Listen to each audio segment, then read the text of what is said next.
एक दौर था देश में जब कांग्रेस की सरकार थी, तब पाकिस्तान टुच्ची आतंकवादी गतिविधियां करता था। तब भारत सरकार के द्वारा डिप्लोमेसी की जाती थी, जिसके द्वारा पाकिस्तान को अंतर्राष्ट्रीय स्तर पर अलग थलग कर दिया जाता था। फिर विपक्ष ने आरोप लगाया कि भारत सरकार पाकिस्तान को लव लेटर लिखती है। फिर आई लव लेटर लिखने वालों की नहीं, सीधे बम मारने वालों की सरकार। लेकिन वातानुकूलित दफ्तर में बैठकर -4 डिग्री टेम्परेचर में अपने देश की सुरक्षा में तैनात फौजियों को आदेश देना बहुत आसान था। हुक्मरान आदेश देते हैं तो बॉर्डर पर गोलियां उनको नहीं, सैनिकों को लगती। उन्हीं सैनिकों की शहादत को छुपाया गया भारतीय सरकार के द्वारा, यही पिछले कुछ दिनों से मीडिया में सुर्खियों में है। 26 जून 2026 को अचानक देश की लगभग सभी बड़े मीडिया संस्थानों में एक जैसी खबर दिखाई दी। ऑपरेशन सिंदूर के दौरान शहीद हुए 6 सैनिकों के नाम पहली बार आधिकारिक रूप से सार्वजनिक किए गए। लेकिन अगले ही दिन रक्षा मंत्रालय ने इस दावे का खंडन कर दिया। मंत्रालय ने कहा, यह दावा तथ्यात्मक नहीं है।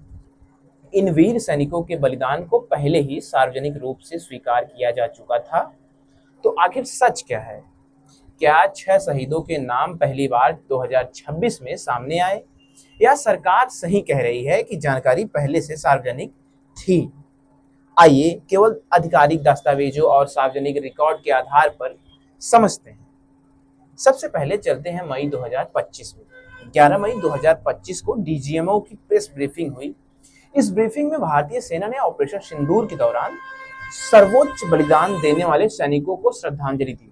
लेकिन उस समय 6 शहीदों के नाम सार्वजनिक रूप से बताए नहीं गए थे। इसके बाद लगभग 3 महीने बाद 14 अगस्त 2025 को रक्षा मंत्रालय ने स्वतंत्रता दिवस के पहले गैलेंट्री अवार्ड्स की सूची जारी की। यह सूची केवल ऑपरेशन सिंदूर की नहीं थी, इसमें अलग अलग सैन्य अभियानों, सेना, वायुसेना, नौसेना और अन्य बलों के पुरस्कार विजेताओं के नाम शामिल थे। इस सूची में ऑपरेशन सिंदूर से जुड़े इन 6 सैनिकों के नाम भी मौजूद थे। अब आते हैं जून 2026 पर। 26 जून 2026 को नेशनल वॉर मेमोरियल के रोल ऑफ ऑनर के इन 6 सैनिकों के नाम जोड़े गए। इसके बाद कई मीडिया रिपोर्ट में लिखा गया कि सरकार ने पहली बार इन 6 शहीदों के नाम आधिकारिक रूप से सार्वजनिक किए। लेकिन अगले ही दिन रक्षा मंत्रालय ने प्रेस विज्ञप्ति जारी कर कहा कि यह दावा सही नहीं है। मंत्रालय ने के अनुसार 11 मई 2025 को श्रद्धांजलि दी गई थी। 14 अगस्त 2025 को वीरता पुरस्कारों की सूची प्रकाशित की गई थी।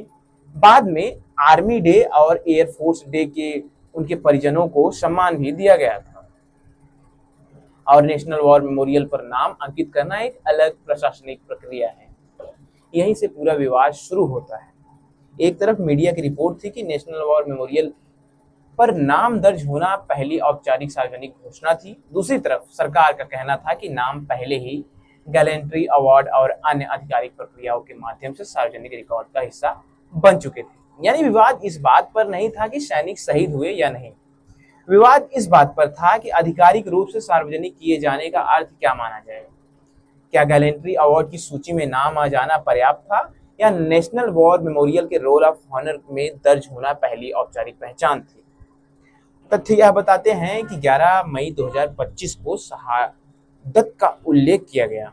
14 अगस्त 2025 को पुरस्कारों की सूची प्रकाशित हुई, जिसमें इन सैनिकों के नाम शामिल थे। 26 जून 2026 को उनके नाम नेशनल वॉर मेमोरियल के रोल ऑफ ऑनर में दर्ज किए गए। इसके बाद रक्षा मंत्रालय ने स्पष्ट किया कि इन वीर सैनिकों के बलिदान को कभी छिपाया नहीं गया। अब सवाल आपसे है, क्या यह पूरा विवाद सरकारी संचार शैली से पैदा हुआ, या मीडिया ने नेशनल वॉर मेमोरियल की प्रक्रिया को पहली आधिकारिक घोषणा के रूप में प्रस्तुत किया? अपनी राय हमें कमेंट में जरूर बताएं।